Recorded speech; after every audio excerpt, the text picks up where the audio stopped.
the little big movie that could, kinda, eventually. Pixar's Onward was not exactly a big hit at the box office, and some say it's the coronavirus, but nah, it started to tank even before theaters were closed down. So they quickly released it on Disney Plus, and a lot of people who saw it at their homes really enjoyed it. Some even said it was great. I can't go that far, but I think there are great moments in it.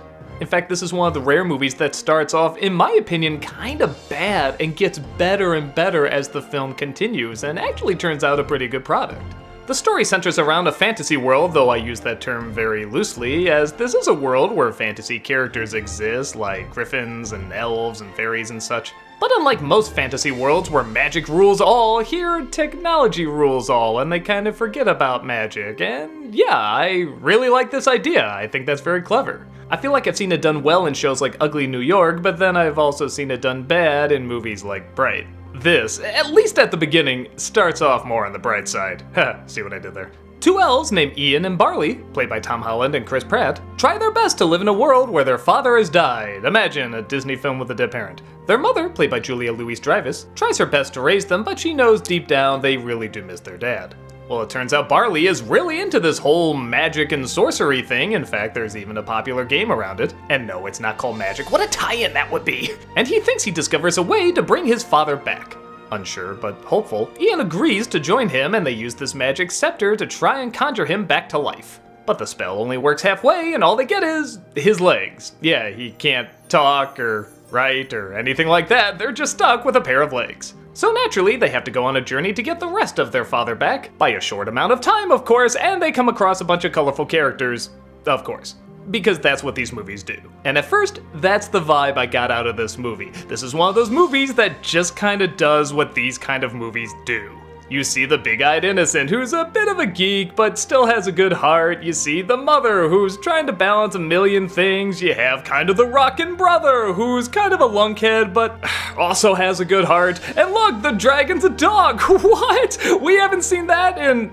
Well, yeah, we've seen that everywhere. Honestly, all of this I've seen everywhere. Which I wouldn't mind if the comedy or the world was more interesting. And look at it, it's just suburbia. I feel like there's a ton of things that could be done with this. A world that's half magic, half modern civilization. But no, it's mostly just modern civilization, and that's not that much fun.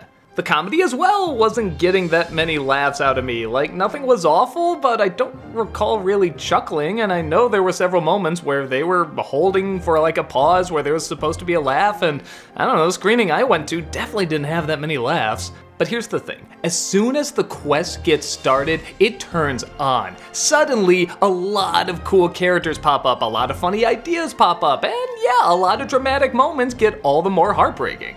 They come across this group of biker fairies. I've never seen that before. They have to find this fierce warrior called the Manticore, but she turned her Cave of Doom into this Chuck E. Cheese location. That's really funny. The brother's obsession with the van gets a few chuckles. Even that pair of legs, you wouldn't think you can do too much with that, but yeah, they do get really, really creative. All of this builds up to a really good third act, and it so easily could have been botched. Without going into too much detail, the brothers have a fight, and it looks like they split up, and oh no, they're not gonna like each other anymore, and you think this is gonna drag on, but it doesn't. They wrap it up very quickly, and it very cleverly ties into the moral of the story. But then there's this evil entity that suddenly comes out of nowhere, and I'm thinking, oh no, are they gonna throw in a villain when you don't need it? But then when you see it, it's really creative and really funny. I won't give it away here, but yeah, it's a good payoff. But the best part of all is the emotional resolution. This movie sticks the landing where Frozen 2 just crashed and burned.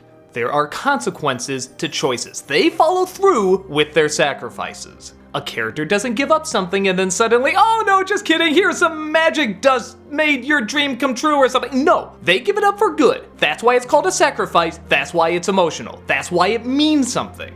And the funny thing about it is the movie starts off sluggish and awkward and then gets kind of interesting and really ends on a high note. So what's really weird are the moments that are kind of in between there, the parts in the middle. Like for example, there's a scene where Barley is really opening up and being vulnerable, talking about like something that was kind of traumatic and really left this big scar on him, and it's a really powerful scene. But they do it while on a giant cheese puff.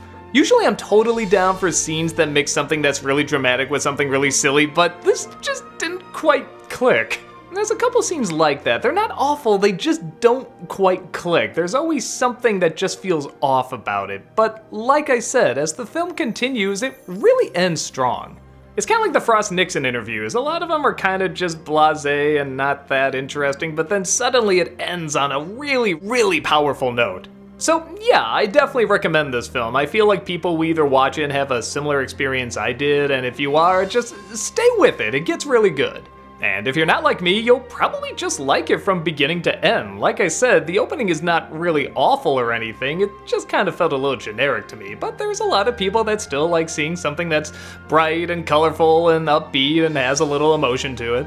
So yeah, I definitely say check it out. There's surprisingly a lot more to it than just Pixar's bright. Get behind the wheel and grab a wand. This is an adventure that pays off in the end.